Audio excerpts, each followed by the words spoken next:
Hello guys, welcome back to the study. और आज की क्लास में हम लोग करने वाले हैं कोस्ट गार्ड डीवीजेडी आंतरिक एग्जाम के लिए बहुत ही इंपॉर्टेंट सा मैथ का प्रैक्टिस सेट नंबर 8। और ये क्लास को एयरफोर्स के बच्चे भी देखते हैं तो उनको भी उतना ही बेनिफिट्स होंगे क्योंकि लेवल दोनों का मैथ का एक ही रहता है और रीजनिंग का। अभी समझो गाइस, इसके लिए मैंने प्रैक्टिस सेट का जो है एक अलग से प्लेलिस्ट बना दिया है कोस्ट गार्ड प्रैक्टिस सेट करके। उस प्लेलिस्ट का लिंक डिस्क्रिप्शन में। तो अभी तक जितना भी मैंने मैथ रीजनिंग का प्रैक्टिस सेट कराया सबको देख लो और सबकी पीडीएफ टेलीग्राम चैनल से डाउनलोड कर लो। टेलीग्राम पे सर्च करो @A2Z जेड स्टडी, जो चैनल का नाम है वही, उसके नाम को पहले @ऑफ लगा के और मतलब टेलीग्राम पे सर्च कर लो और ज्वाइन कर लो चैनल को। वहीं से पीडीएफ आपको फ्री में मिलते रहते हैं। अब गाइस बात करते हैं, चलो स्टार्ट करते हैं क्लास को। और क्लास को स्टार्ट करने से पहले आप गाइस जितने भी कोस्ट गार्ड वालों जिसका देखो 20-21 डेट को एग्जाम है, अभी आपके पास 2-3 दिन भी टाइम है, तो आपको परीक्षा ऐप पे कोस्ट गार्ड का प्रैक्टिस सेट डेली 2-3 लगा लो। ठीक है, टाइम है आपके पास सेक्शन 1 के लिए, जीडी के लिए, सेक्शन 2 के लिए, क्योंकि आपको 50% डिस्काउंट मिल रहा है अगर ये कोड यूज कर रहे हो एग्जाम A to Z50। तो अब इससे फायदा क्या होगा, आपको एग्जाम से पहले 2-3 दिन पहले ये पता चल जाएगा कि आपकी कौन कौन से टॉपिक खराब है और आप सारे बच्चों में से आपकी रैंक क्या रही है, क्योंकि कोस्ट गार्ड के सारे बच्चे परीक्षा पे टेस्ट सीरीज लगा रहे हैं। ठीक है, तो उनके साथ आपकी रैंकिंग पता चल जाएगी। जो टॉपिक खराब है उसको अभी सुधार सकते हो। अभी पैसे भी ज्यादा नहीं लगेंगे इसमें, क्योंकि 50% सीधे डिस्काउंट मिल जाएगा आपको। ठीक है, तो परीक्षा ऐप का लिंक डिस्क्रिप्शन में है और ये कोड यूज कर लेना, 50% डिस्काउंट मिल जाएगा। अब बात कर लेते हैं कि एयरफोर्स वाले भी कर सकते हैं, नेवी वाले भी कर सकते हैं। ठीक है, आगे देखो, फर्स्ट क्वेश्चन क्या है। बोल रहा है 25,000 रुपए की राशि को 20% प्रतिशत, देखो 20% प्रति वर्ष चक्रवृद्धि ब्याज की दर पर 4 वर्षों में कितनी हो जाएगी। ये बोल रहा है कि अगर देखो हम 25,000 रुपया इन्वेस्ट कर रहे हैं, ठीक है, कितना रेट क्या है भाई, 20% पर एनम, मतलब प्रति वर्ष कंपाउंड इंटरेस्ट पे दे रहा है ये। ठीक है ना, सीआई पे दे रहा है, एसआई पे नहीं।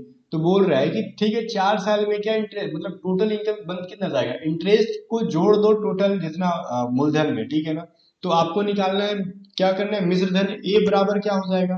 तो ए बराबर का फॉर्मूला क्या होता है, ए इंटू पी प्लस में R/100 × n, यही होता है ना। तब जाके इसको सॉल्व करो। मैं छोटा छोटा लिख देता हूँ क्योंकि काफी बड़ा मैंने लिख दिया। ए बराबर होता है P इंटू 1 + R/100 × n। जब हमको ए का वैल्यू, मिश्रधन का वैल्यू निकालना हो, ठीक है, मिश्रधन का मतलब जितना पैसा आपने इन्वेस्ट किया वो, और प्लस में उस पर जो इंटरेस्ट मिला, दोनों को जोड़ दो, ए का वैल्यू निकल जाएगा। ठीक है, तो पी का वैल्यू कितना, कितना पैसा इन्वेस्ट किया है आपने, 25,000 रुपए। ठीक है, ए आर का वैल्यू है किस रेट पे, 20% पे, और कितने साल के लिए, एन का मतलब 4 साल के लिए। अब सॉल्व करो तो ये क्या हो गया, 20-25 100। तो ये क्या लिख सकते हो, 25,000 इंटू, अब बटा पे का जोड़ कर दो, 5 × 5 और 6/5 आ जाएगा। अब इसका पावर 4 है, तो जरा देखते हैं हम 25,000 से, 25,000 है ना भाई ये, तो 6 को 4 बार मल्टीप्लाई कर दो अगर शॉर्टकट में कटाना चाहते हो तब। ठीक है, 5 को 4 बार कटा रहे हो और आसान आसान से, ज्यादा कैलकुलेशन से बचना चाहते हो तो। बट मुझे पता है कि अगर हम, ये क्या हो जाएगा, 625 को 25,000 से डिवाइड दे दे तो 40 बार में कट जाएगा। ठीक है, अब 40 को, ये 6 था 4 नहीं था, ठीक है, ये 4 बार 6 से मल्टीप्लाई कर दो तो आ जाएगा आपका 51,840 रुपये। ठीक है, बात समझ में आ गया ना। तो फाइनली इतना आ जाएगा, बाकी कैलकुलेशन छोटा मोटा 6 × 6 × 6 कर सकते हो, जो वैल्यू आता है 40 से मल्टीप्लाई कर सकते हो। ठीक है ना, चलो अगले क्वेश्चन पे देखो, ये कितना, कौन सा ऑप्शन है, ऑप्शन नंबर ए जो है राइट आंसर है इसका। क्वेश्चन नंबर 2 देखो, एक कंपनी जो है 11 साल का एवरेज टैक्स जो है 66 लाख रुपए है उस कंपनी का। ठीक है ना, कितने है भाई, 11 साल का औसत राजस्व 66 लाख रुपए। यदि पहले 6 साल का औसत जो है 61 लाख रुपीज है और अंतिम 6 वर्षों का औसत जो है 73 है, 63 नहीं है, 73 लाख है। ठीक है, तो छठे वर्ष का राजस्व कितना हो जाएगा। इंग्लिश में भी सेम क्वेश्चन है, हिंदी में भी सेम है। ठीक है, तो 11 साल का एवरेज दे रखा है हमको, कितना, 66।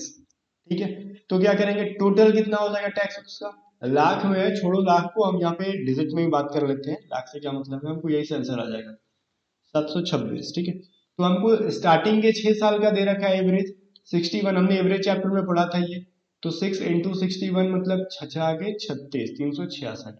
और अंतिम जो क्या है भाई, अंतिम 6 साल का दे रखा है हमको 73, मतलब 6 × 73 करो। ठीक है ना, तो कितना हो जाएगा, 6×3 = 18, 7×6 = 42 और 1×43 = 438। ठीक है ना, तो बोल रहा है कि जो बीच का बोल रहा है ना, कि तो छठे का राजस्व, तो छठा 2 बार ऐड हुआ है तो दोनों को जोड़ के बड़े वाले में से घटा दो।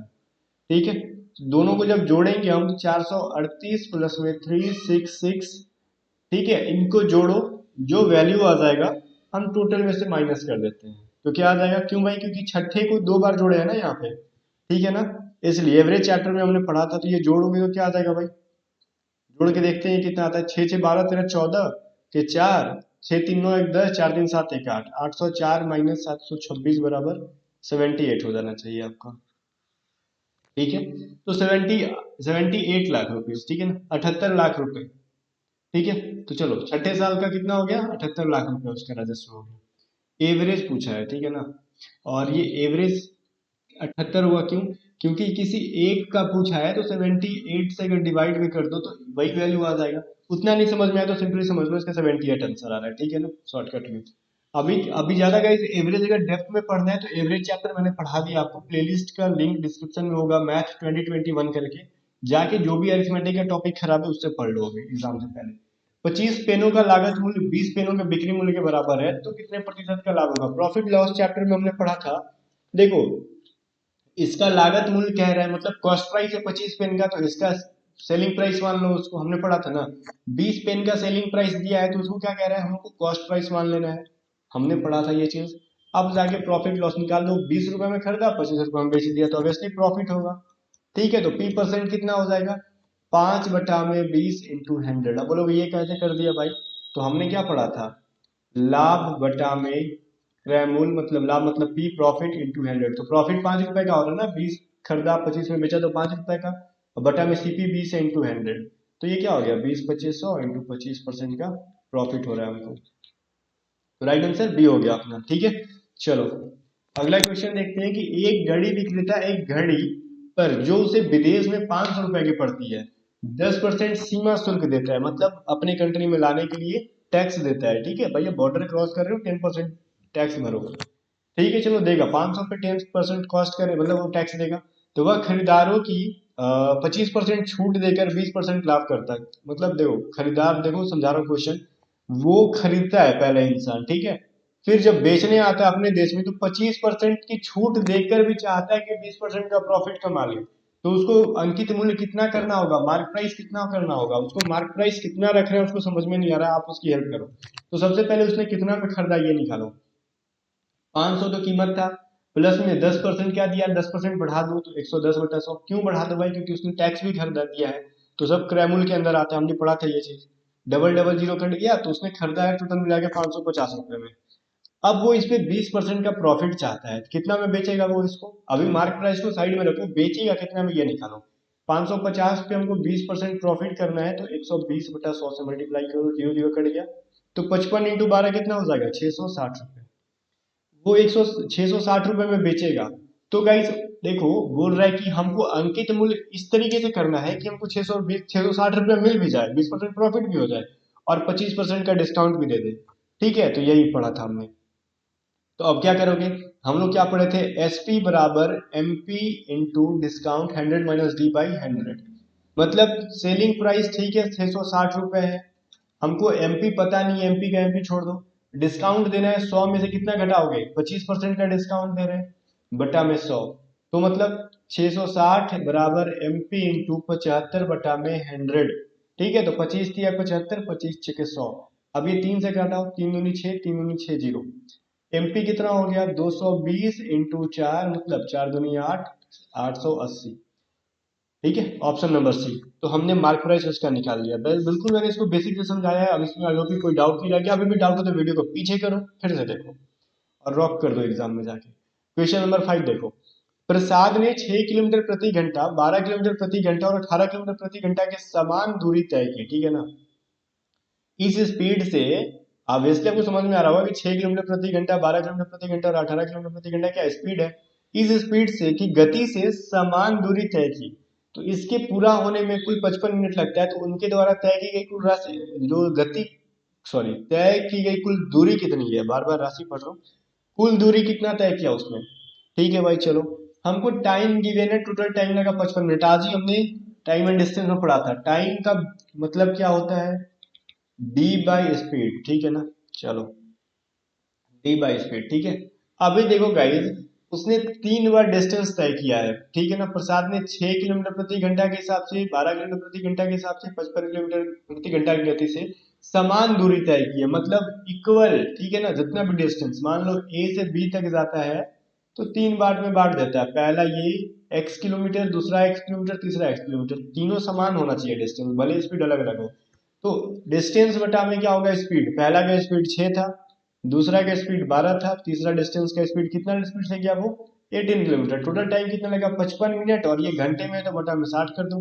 अब जाके इसको सॉल्व कर दो, x का वैल्यू आ जाएगा तो टोटल डिस्टेंस को निकाल लेना, ठीक है। तो 3x करके अभी क्या करोगे, इनका एलसीएम ले लो 36, तो 6 थी 18, ठीक है, 6 36, ठीक है ना, तो 6 हो जाएगा, 12 तिया 36, 18 दूनी 36, ठीक है। तो ये 55/60। अभी देखो जरा कमाल, 6 3 9 10 11 बटा में 11x बटा में 36, 55/60, ठीक है। 11 से डिवाइड करो 5 बार में, ठीक है। अब ये 12 5 60, ये 5 कट जाएगा, 12 तिया 36, एक्स का वैल्यू 3, अब अपने हिसाब से कटा लेना। तो हमको एक्स का वैल्यू नहीं पूछा, टोटल डिस्टेंस पूछा, तो टोटल डिस्टेंस क्या हो जाएगा, x plus x plus x, 3x, ठीक है ना। 3x मतलब 3 इंटू 3 इक्वल टू 9 किलोमीटर। तो राइट आंसर क्या हो गया, डी। अब यहाँ पे कुछ लोग 3 आंसर करके निकल जाएंगे और वहीं पे नंबर नहीं मिलेगा, ठीक है ना।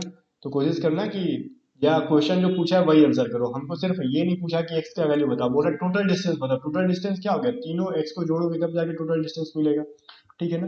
क्वेश्चन नंबर 6 क्या बोल रहा है, एक एथलीट वृत्ताकार मैदान का पहला चक्कर 12 किलोमीटर प्रति घंटे की स्पीड से और दूसरा चक्कर 8 किलोमीटर प्रति घंटे की स्पीड से पूरा करता है, तो उसकी औसत गति क्या होगी। देखो एक सर्कल है, अगर कोई इंसान ए नाम का इंसान एक चक्कर लगा रहा है, ठीक है, भले उसकी स्पीड क्या है, पहली स्पीड जो है 12 किलोमीटर प्रति आवर है, और दूसरी स्पीड लगा रहा है वो S2 लगा रहा है, मान लो S1 S2 है, तो 8 किलोमीटर प्रति आवर की स्पीड से जा रहा है, बट डिस्टेंस तो सेम कवर करेगा, एक ही मतलब एक ही फील्ड का गोल गोल चक्कर लगा रहा है, भले स्लो हो रहा है कभी फास्ट हो रहा है।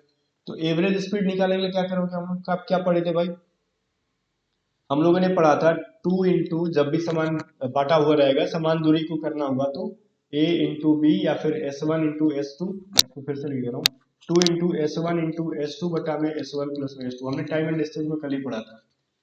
12 इंटू 8, 12 प्लस में 8 is equal to 2 into 12 into 8 बटा में 20, ठीक है। तो दे कटा दो 10 हो जाएगा, और 12 96 बटा में 10 बराबर 9.6 किलोमीटर, ठीक है ना। चलो किलोमीटर प्रति घंटा ये स्पीड पूछा है, ठीक है, तो राइट आंसर बी हो जाएगा। नेक्स्ट है, किसी संख्या को 12% की कटौती करने के बाद उस पर बोल रहे हैं बची हुई संख्या से 25% की कटौती करने पर, ठीक है, फिर क्या बोल रहे हैं, शेष जो है 2508 शेष बच जाता है, मतलब तो प्रारंभिक संख्या क्या है, प्रारंभिक संख्या स्टार्टिंग में मानो कोई एक संख्या x है, इस पे हम लोग 12% का डिस्काउंट दे रहे हैं, ठीक है, रुको, x पे हम लोग 12% का डिस्काउंट दे रहे हैं, ठीक है।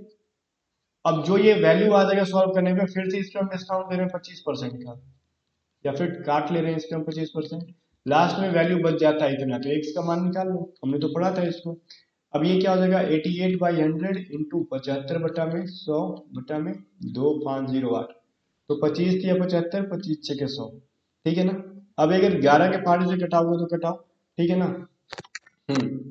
ये क्या हो जाएगा भाई, 4 दूनी 8, अब ये 4 से घटाओगे 25 बार में, ठीक है, तो ये 11 दूनी 22, अब इसको कटाओगे अगर 11 के पहाड़े से तो कितने बार में जाएगा, ये भी कटा सकते हो, ठीक है। तो 11 से डिवाइड दे दो और टोटल वैल्यू आपका x का आ जाएगा, क्या आ जाएगा 3800। अब उतना मैं कटा नहीं रहा हूँ क्योंकि आपको जब पीडीएफ दूंगा तो समझ में आएगा नहीं, अगर खिचड़ी हो जाएगा, ठीक है ना, इसलिए, क्योंकि इतना कैलकुलेशन तो आप कर ही सकते हो, 3800। अब राइट आंसर क्या हो जाएगा, डी। अब 11 से 2508 को डिवाइड कर देना, कट जाएगा वो बिल्कुल, फिर जाके जो वैल्यू आएगा सबको मल्टीप्लाई कर देना। चलो आगे देखते हैं हम लोग, क्वेश्चन नंबर 8, एक वृत्त की परिधि एक वर्ग की परिधि के बराबर है, ठीक है, उनके क्षेत्रफलों का अनुपात निकालो। क्या कह रहा है, एक वृत्त सर्कल का जो पेरीमीटर है, टोटल पेरीमीटर जो है वो वर्ग के स्क्वायर के पेरीमीटर के बराबर है, दोनों की क्या है पेरीमीटर बराबर है, तो उनके क्षेत्रफल का रेशियो निकालो। तो वृत्त का परिधि क्या होता है 2 पाई r, और इसका क्या हो जाएगा 4a, ये तो पता होना चाहिए पेरीमीटर होता है। तो सबसे पहले गाइस हम इनका रेशियो निकाल लेते हैं, ठीक है, 2 पाई r बटा में 4a, इसका मतलब क्या हो गया, ये चीज अगर हम निकालें तो क्या होगा 22/7 इंटू r बटा में 4a, का मतलब क्या हो जाएगा, ये 4 इंटू a, ठीक है ना, तो ये कट जाएगा आपका। किससे किससे कटेगा हम ये देखते हैं, 2 दूनी 4, ठीक है ना। अब ये कट के क्या हो जाएगा 11। कहने का मतलब r बाई ए का वैल्यू कितना आ जाएगा हमको 7/11, ठीक है 7/11। अब क्या कह रहा है जरा इसको देखते हैं कि उनके क्षेत्रफलों का अनुपात निकालो। तो इसका क्षेत्रफल वृत्त का क्या होता है पाई आर स्क्वायर, ठीक है, और इसका क्या होता है ए स्क्वायर। तो पाई का वैल्यू कितना दे रखा हमको 22/7 होता है, आर का वैल्यू है 7 × 7, ए का वैल्यू है 11, 7 7 कट गया, 11 दूनी 22 हो गया, ठीक है ना। चलो तो ये क्या हो जाएगा, और 11 × 11 होगा बिकॉज ये ए स्क्वायर है, ठीक है। तो ये क्या हो जाएगा 14/11, ठीक है ना। 11 मैंने छोड़ दिया था नीचे, ए स्क्वायर होगा ना तो 11 × 11, तो क्या होगा 11 दूनी 22 कट गया, 14/11, राइट आंसर क्या हो जाएगा ए, ठीक है ना। चलो पूछा है ना ये सर्कल, ठीक है, और बटा में क्या है भाई स्क्वायर है, इन दोनों का रेशियो पूछ रहा है एरिया का, तो यही हो जाएगा आपका।